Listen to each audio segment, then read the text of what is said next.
Hello friends, welcome back to my channel passion for literature. और आज इस video में हम बात करेंगे एक फेमस प्ले की बारे में बात करेंगे और फेमस ट्रेजेडी है ये बेसिकली, और इसका नाम है एंटीगनी। इसकी समरी आज डिटेल में हम इस वीडियो में करेंगे। और एंटीगनी जो है एक अथेनियन जो है ट्रेजेडी है जो कि राइट की है सोफोक्लिस ने। सोफोक्लिस की one of the most famous tragedy है ये, और ये राइट की गई थी बिफोर या उस टाइम पीरियड बिफोर या 1441 बीसी के आसपास ये राइट की गई थी।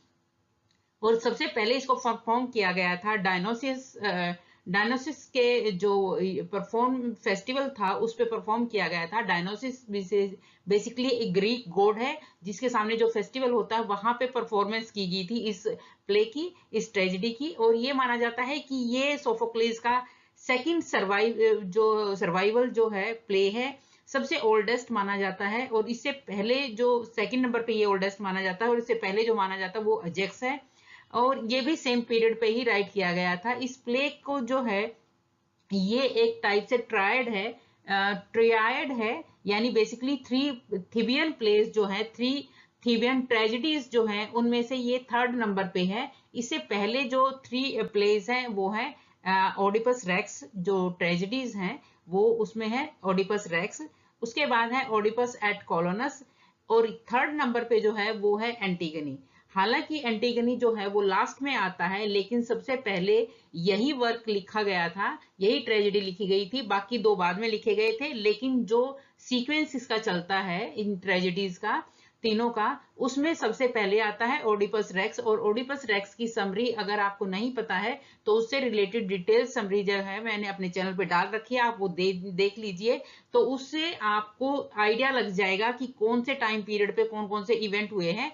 बाकी मैं आपको थोड़ा सा बता देती हूँ कि ओडिपस रेक्स में बेसिकली जो है ये एक ओडिपस जो है वो एक किंग थे, और बाय मिस्टेक्स उसके बोर होने से पहले ही एक भविष्यवाणी हुई थी कि ये जो लड़का पैदा होगा ये अपने फादर को ही मार देगा बड़ा होके, और अपनी ही मदर से शादी कर लेगा।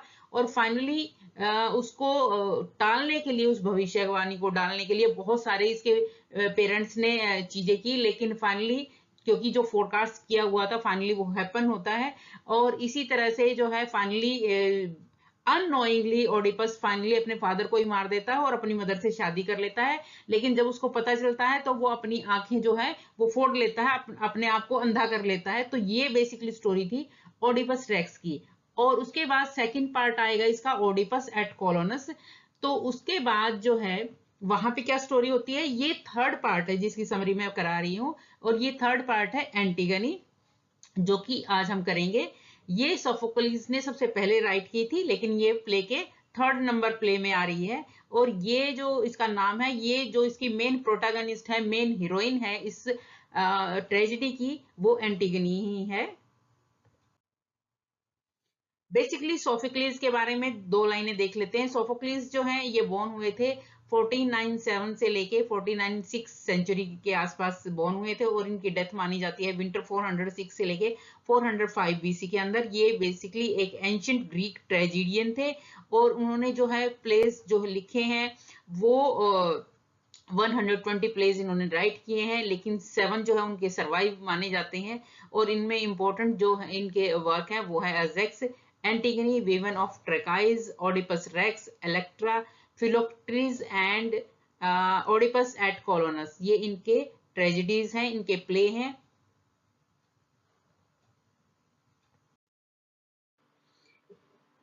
एंटीगनी के अंदर अब इसमें जो इससे पहले वाले प्ले के अंदर जो थी वो ओडिपस की जो है वो डेथ हो चुकी होती है, और इसके 4 बच्चे हैं, जिनमें से जो इनके जो दो बेटे हैं पोलोनीसियस और एटोक्लीज, और इसकी 2 लड़कियां हैं एडिपस की, वो हैं एंटीगनी और इसमेन। यानी इसके 4 बच्चे हैं। और इस पार्ट जो शुरू होता है उसमें दिखाया गया है कि जो एडिपस है उसकी डेथ हो चुकी है, और ये दोनों भाई ही क्राउन के लिए जो न्यू किंग है वो न्यू किंग बन जाता है। क्रियोन इनका जो इनका मामा था वो किंग बन जाता है एडिपस की डेथ के बाद। एडिपस किंग था और उसकी डेथ के बाद क्रियोन जो उनके मामा है वो राजा बन जाते हैं। और उसके बाद जो है इन दोनों भाइयों में जो इडिपस के लड़के थे दो, उनमें आपस में लड़ाई होती है पोलिनिसियस में और एटोक्लीज में, और ये दोनों के दोनों भाई एक दूसरे को मार देते हैं।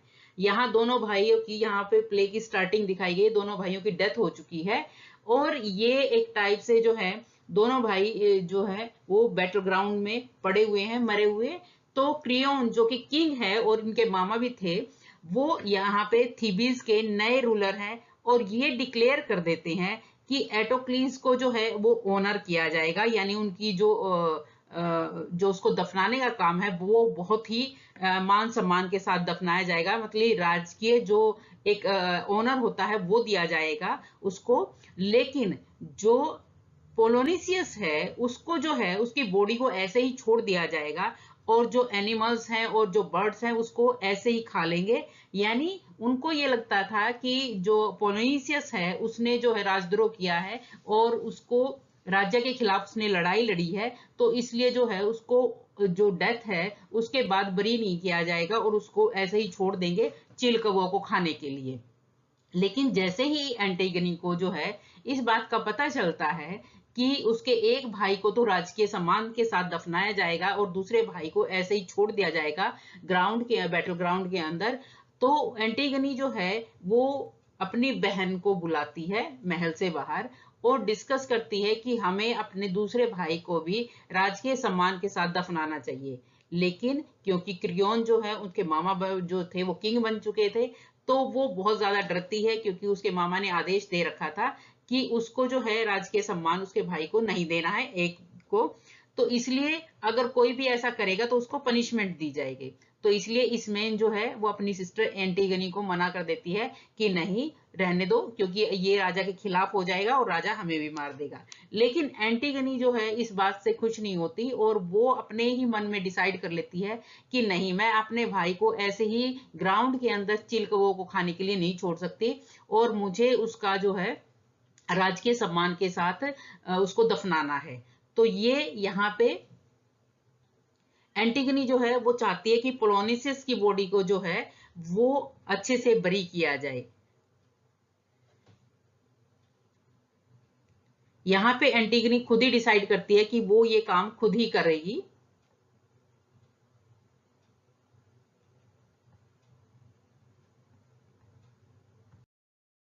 यहाँ पे क्रियोन जो किंग थे वो एंटर करते हैं कोरस के साथ, थिबियन एल्डर्स जो के थे वो उनके साथ एंटर करते हैं और ये कहते हैं कि मुझे जो मैं करने वाला हूँ उसके लिए मुझे आप लोगों का सपोर्ट चाहिए। तो वो इसको अपना सपोर्ट दे देते हैं।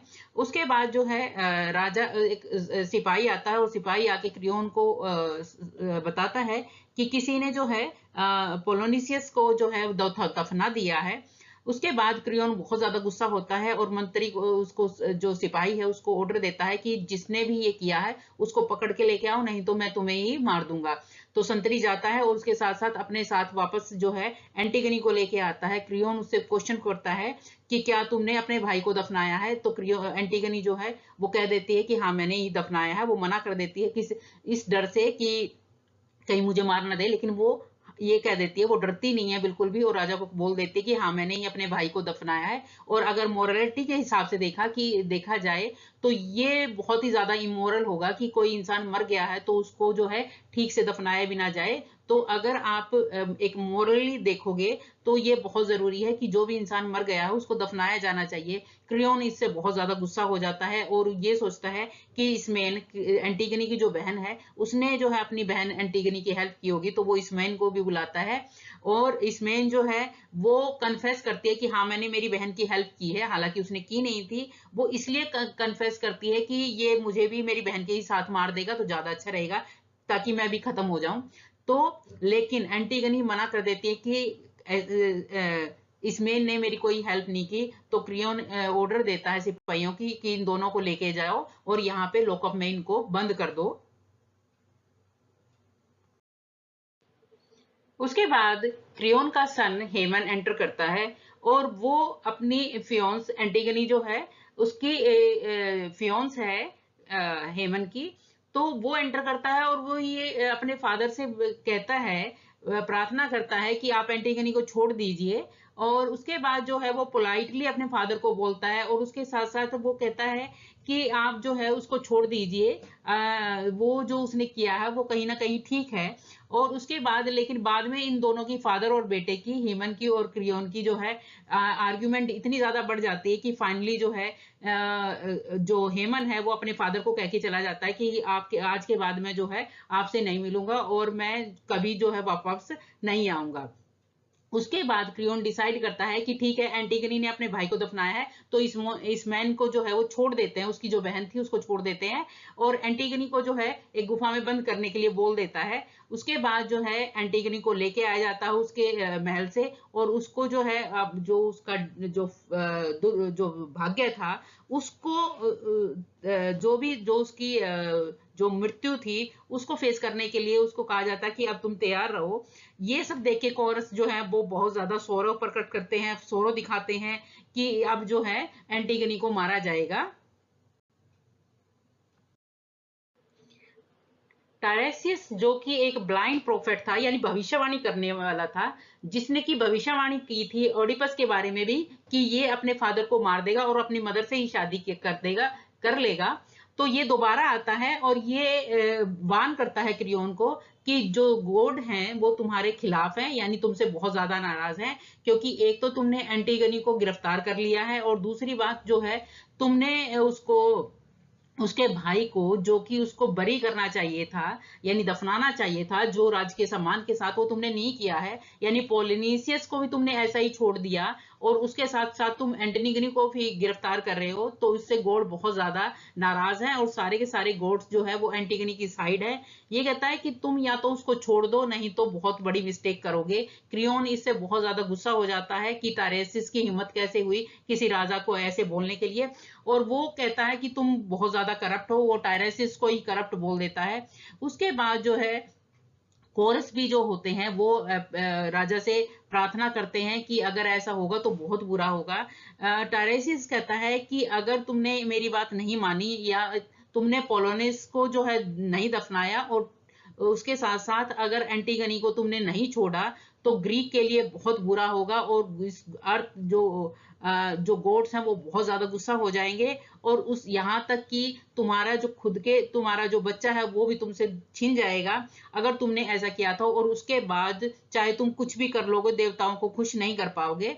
तो उसके बाद जो है एक मैसेंजर आता है और वो ये कहता है कि जो इसका बेटा है क्रियोन का, हेमन, उसने जो है सुसाइड कर लिया है। और ये इसी टाइम पे जो है यूरिडिस जो है, यूरिडाइस जो कि क्रियोन की पत्नी है यानी क्वीन है, वो एंटर करती है और हेमन की मदर भी है, वो एंटर करती है और सिपाही को, मैसेंजर को कहती है कि मुझे सारी बातें बताओ कि क्या हुआ है। तो मैसेंजर बताता है कि हेमन और एंटीगनी, जिनकी दोनों की सगाई हो रखी थी, एंटनी जो है एंटीगनी ने है जो अपने आप सुसाइड कर लिया और उसके देख के हेमन ने भी सुसाइड कर लिया। यानी इस तरह से कि दोनों की जो है डेथ हो चुकी है, हेमन की भी और एंटीगनी की। ये सुन के यूरिडाइस जो हेमन की मदर है और क्रियोन की वाइफ है, क्वीन है, वो वहां से चली जाती है। क्रियोन एंटर करता है और क्रियोन जो है के हाथ में अपने बेटे की बॉडी है, हेमंत की बॉडी है। वो समझ गया था कि उसके अपने एक्शंस की वजह से जो है ये जो श्राप उसको मिला है, ये अपने जो गलत डिसीजन है उनकी वजह से मिला है। और उसके बाद एक सेकंड मैसेंजर आता है और वो क्रियोन को बताता है कि रानी ने भी अपने आप को मार लिया है, यूरिडिस ने भी जो है अपने सुसाइड कर लिया, वो भी मर गई है। और अपनी लास्ट ब्रेथ में उसने ये कहा कि मैं अपने पति को श्राप देती हूँ कि वो कभी भी खुश नहीं रहेगा, क्योंकि उसकी वजह से मेरा बेटा जो है वो एक्सपायर हो गया है, उसने सुसाइड कर लिया है। तो ये कहते हुए फाइनली क्रियोन अकेला रह जाता है। उसकी वाइफ ने और उसके बेटे ने, दोनों ने ही सुसाइड कर लिया था। यहाँ तक एंटीगनी की भी डेथ हो चुकी थी। तो यहाँ पे क्रियोन जो है वो बहुत ज्यादा पछताता है और यहीं पे इस प्ले का एंड हो जाता है।